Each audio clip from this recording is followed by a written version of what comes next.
د رمضان په اخرې چې کومه عشره ده نو په دې کې سنت اعتکاف کیږي. اوس دا اعتکاف د رسول الله صلی الله علیه وسلم هغه هر کال کو.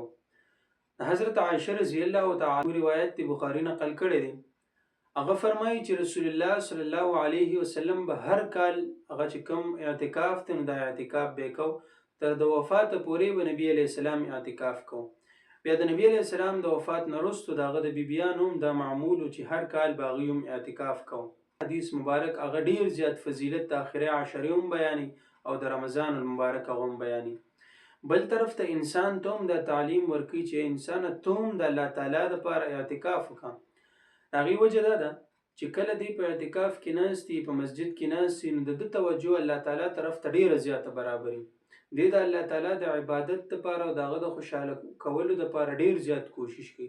هر ټیم دی په عبادت کې اختی، هر ټیم دی په تلاوت کې اختی، هر ټیم دی د الله په راضي کولو کې اختی، هر ټیم دی مونځ کوي، هر ټیم دی نوافل کوي.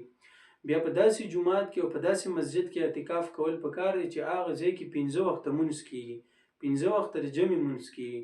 نو دی خو یو دا ده چې جمع سره به مونځ کوي، بله دا ده چې تلاوت به کوي.